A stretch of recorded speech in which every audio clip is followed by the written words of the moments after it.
अखिल भूमंडलीय सर्व शिरोमणि मुनि समाज के संस्थापक आदि मुनीश्वर योगेश्वर सद्गुरुदेव शिव मुनि महाराज की जय। उपस्थित मुनि वृंद, साधु सज्जन वृंद, संत वृंद, साधक वृंद, आध्यात्म ज्ञान के जिज्ञासुओं और प्रेमियों, सभी श्रोता वृंद, आप सभी को मेरा कोटिशः नमन, सप्रेम जय जीव। तो आध्यात्मिक चर्चा चल रही है और हम लोग सद्गुरुदेव शिव मुनि महाराज रचित ग्रंथ योग का परिचय पर चर्चा कर रहे हैं। अध्याय 7 पर चर्चा हो रही है। शीर्षक दिए हैं सद्गुरुदेव शिव मुनि महाराज स्वस्थता और साधन का महत्व, और उसी में बहुत सुंदर समझाते हुए छोटे छोटे शीर्षक भी बीच बीच में दिए हैं, और यह अंतिम शीर्षक है। और आज जो पढ़ेंगे वह इस अध्याय का अंतिम पैराग्राफ भी। तो कल भी इसी पर चर्चा हुई थी। अपनी भलाई बुराई सब अपने हाथ में है, ईश्वर के या किसी दूसरे के नहीं। इसी पर चर्चा होगी और इसका कल जो चर्चा हुआ उससे आगे हम लोग पढ़ेंगे। ये अंतिम पैराग्राफ है इस अध्याय का। मनुष्य की क्रिया या साधना उसके दिमाग, उसके मस्तिष्क, उसकी भावना, उसके ज्ञान, उसकी श्रद्धा, मन और विश्वास के अनुसार ही होती है, क्योंकि मनुष्य एक मनोमय प्राणी है, भावनामय प्राणी है, ज्ञानमय प्राणी है, इच्छामय प्राणी है, श्रद्धामय प्राणी है और विश्वासमय प्राणी है। बहुत गंभीर बातें हैं, मन लगाकर ध्यान से आप विचार कर लीजिए। मनुष्य जो कुछ भी क्रियाकलाप करता है, जो कुछ भी करता है जीवन में, है ना, साधन ध्यान तपस्या पूजा पाठ जो कुछ भी करता है मनुष्य, तप तपस्या जो कुछ भी करता है, मनुष्य की क्रिया या साधना उसके दिमाग, उसके मस्तिष्क, उसकी भावना, उसके ज्ञान, उसकी श्रद्धा, मन और विश्वास के अनुसार ही होती है। अपने ही श्रद्धा और विश्वास के अनुसार ही करेगा ना, किसी दूसरे के अनुसार कैसे करेगा बताइए। जब हृदय में सच्चा ज्ञान उदय हो जाता है, जब अपना अंतरंग मन, है ना, अपना आप जागृत हो जाता है, तब हम लोग के दिमाग पर, मस्तिष्क पर, भावना पर, ज्ञान पर, श्रद्धा पर, विश्वास पर एक अद्वितीय प्रतिक्रिया आरंभ हो जाती है ना। और हम लोग सच्चाई की राहों पर निकल पड़ते हैं अपनी आत्मा की ओर, है ना। ये कोई जबरदस्ती वाली बात नहीं है कि किसी को मारपीट करके, छड़ी दिखा के आप कहेंगे योग साधन करो, तो नहीं हो सकता। कोई भी काम नहीं हो सकता। इसको अच्छा से समझ लीजिए। इसलिए बारंबार सत्संग करना चाहिए, चक्रभेदन साधन करते हुए किताबों का अध्ययन करते रहना चाहिए, है ना। तो यम नियम का पालन भी पक्का होगा, अष्टांग योग का साधन भी होगा, तब आपका हृदय निर्मल हो जाएगा, है ना। ये बात अच्छी तरह से हमारे हृदय में बैठ जाएगा कि मनुष्य क्या है, एक मनोमय प्राणी है, गुरुदेव कह रहे हैं। भावनामय प्राणी है, ज्ञानमय प्राणी है, इच्छामय प्राणी है, श्रद्धामय प्राणी है और विश्वासमय प्राणी है। कभी कभी कुछ लोग क्या कहते हैं, आपको ऐसा लगता है कि सद्गुरुदेव जो बोले हैं वही सत्य है, वो कभी झूठ नहीं बोल सकते, उनकी वाणी से ऊंचा कुछ नहीं है। तो हम बोलते हैं आपको भी वैसे ही लगेगा ना अपने अपने गुरु की वाणी। लेकिन सद्गुरुदेव शिव मुनि महाराज बोलते हैं अपने भीतर स्वाध्याय करो, है ना, ध्यान और तपस्या करो, इन बातों में तर्क वितर्क करो, है ना, और तुम्हारे अंतरात्मा की आवाज़ सुनो। तुम्हें मालूम होगा कि सद्गुरुदेव जो बतलाए हैं उससे ऊंचा कोई ज्ञान नहीं है। उन्होंने आपको साक्षात ब्रह्म बतला दिया है, परमेश्वर बतला दिया है, सृष्टिकर्ता बतला दिया, है ना। ब्रह्मा विष्णु और महेश्वर की शक्ति इसी आत्मा के अंदर है। इस बात को कोई नहीं बताते हैं, है ना। पूजा पाठ करते हैं, श्रद्धा करते हैं, विश्वास करते हैं, जो कुछ करते हैं वो बात कुछ और है ना। लेकिन यही बात सद्गुरुदेव बतला रहे हैं, जब आप साधन करेंगे, ध्यान करेंगे, तपस्या करेंगे, सद्गुरुदेव के ग्रंथों का अध्ययन करेंगे, सत्संग करेंगे, तब आपके अंतरात्मा में एक ऐसी शक्ति उत्पन्न होगी भीतर से, जो आप भाव विभोर हो जाएंगे, है ना। आप समझ जाएंगे ये रचनाकार कोई दूसरा नहीं, स्वयं हम हैं। सृष्टि जगत के सृष्टा हम ही हैं, जगवन है कुंजन हम हैं कुंज बिहारी, इसी को न जाने यही दुख भारी। इतने दिनों तक जो दुखी थे, इस तत्व को नहीं जान के दुखी थे। जिस वक्त जान जाएंगे, प्रकाश बिखर जाएगा, है ना। सूरज के उदय होते ही जैसे अंधेरा छट जाता है, छट क्या जाता है, भाग जाता है बिल्कुल, है ना।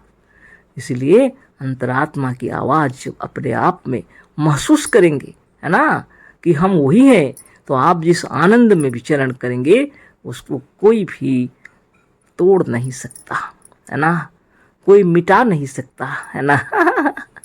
ऐसी बात है। आप मनोमय हैं और अपने भावनामय हैं और ज्ञानमय हैं, इच्छामय प्राणी है, श्रद्धामय प्राणी है, विश्वासमय प्राणी है, इसको जान लीजिए।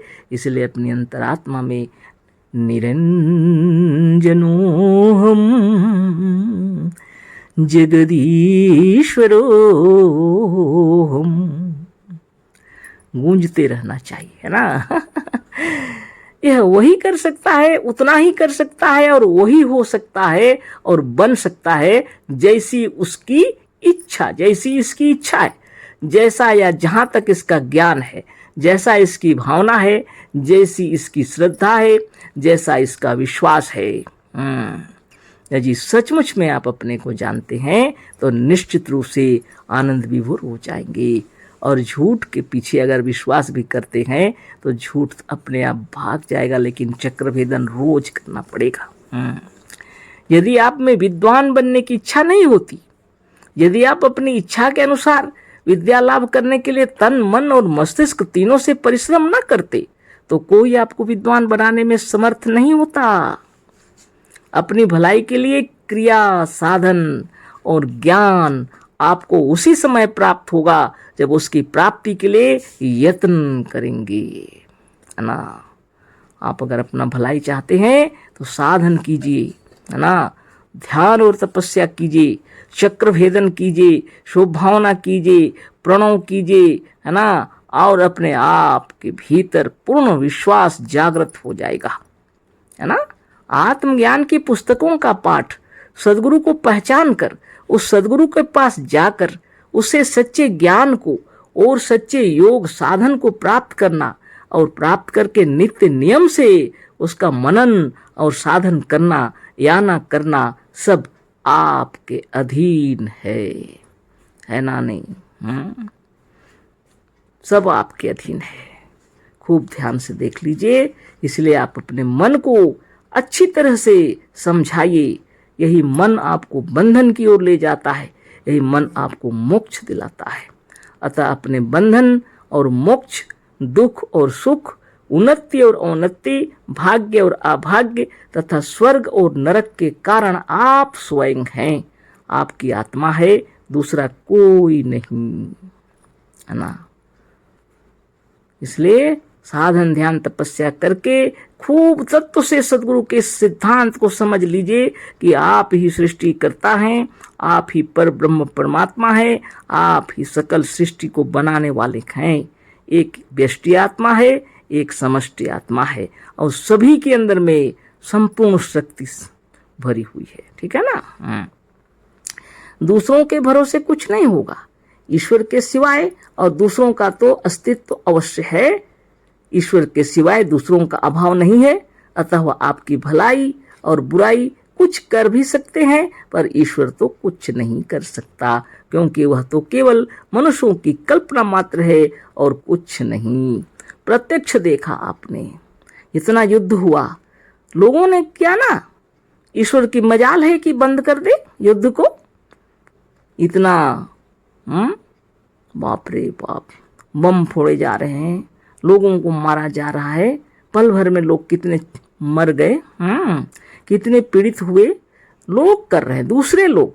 ईश्वर तो है ही नहीं, वो ईश्वर क्या करेगा, वो तो केवल मन की कल्पना है। ठीक से समझ लीजिए, ईश्वर के सिवाय और दूसरों का तो अस्तित्व अवश्य है, ईश्वर के सिवाय दूसरों का अभाव नहीं है। अतः वह आपकी भलाई और बुराई कुछ कर भी सकते हैं, पर ईश्वर तो कुछ भी नहीं कर सकता, क्योंकि वह तो केवल मनुष्यों की कल्पना मात्र है और कुछ नहीं, है ना। युगों युगांतर से चल रहा है सुर असुर संग्राम, है ना, कभी खत्म ही नहीं हुआ, कितने अवतार आए और चले गए, है ना। लेकिन आपको नित्य योगाभ्यास करके इस जगत में सुख शांति और आनंद से रहना है। अच्छी तरह ख्याल कर लीजिए, है ना। दूसरे जो हैं वह अपनी भलाई में लगे हैं। यदि दूसरे कुछ कर सकते हैं तो अधिकतर तुम्हारी बुराई कर सकते हैं, भलाई नहीं। एकदम सच्ची बात है। दूसरे जो भी हैं वो अपनी भलाई में लगे हैं, वो आपके पीछे क्यों मरने जाएंगे। यदि दूसरे कुछ कर सकते हैं तो अधिकतर तुम्हारी बुराई कर सकते हैं, यह अच्छा से जान लीजिए, भलाई नहीं। तुम्हारी यदि कुछ दूसरा भलाई करता भी है तो इसलिए कि उससे उसकी भी भलाई होगी और इससे तुम उसकी सहायता करोगे, इसलिए कि कोई तुम्हारी भलाई भी करेगा तो उसमें भी उसका स्वार्थ होगा ना। वास्तव में तुम्हारी अपनी भलाई तुम्हारे ही हाथ में है, तुम्हारी आत्मा के हाथ में है। दूसरे लोगों में से यदि किसी से तुम्हारी भलाई हो सकती है तो वह तुम्हारा सद्गुरु है, जो इस सच्चे ज्ञान और साधन को तुम्हें बतला देता है, जिससे आप सच्ची मुक्ति, सच्ची शांति, सच्चा सुख, सच्चा आरोग्य और सच्चा ज्ञान प्राप्त कर सकते हैं। सदगुरुदेव शिवमुनि महाराज की जय। यह अंतिम पैराग्राफ पूरा हो गया, है ना। और आपको अच्छी तरह से सदगुरुदेव समझा दिए कि स्वयं को अच्छा बनाना है, किसी दूसरे को समझाने के पीछे समय बर्बाद मत कीजिए, है ना। अपने को अच्छा बनाना है, अष्टांग योग का पालन करना है, नित्य दिन योगाभ्यास करना है और कर्म क्षेत्र में उतरते ही यम नियम का पालन करना पड़ेगा, है ना। और एकांत में आसन, प्राणायाम, प्रत्याहार, धारणा, ध्यान और समाधि का पालन करना पड़ेगा, है ना। और देखिए आप आनंद विभोर रहेंगे। आप जिनसे भी मिलेंगे कितना स्नेह प्रेम भर जाएगा, क्योंकि आपको मालूम है कि वह जो आप जिनसे मिल रहे हैं वह ब्रह्म ही हैं, ब्रह्म छोड़ के और कोई दूसरे नहीं है। इतना बड़ा ज्ञान आपको मिला, आप धन्य धन्य हो गए, हम भी धन्य हो गए। गुरु की कृपा बनी रहे। तो आज यह पाठ पूरा हो गया, है ना।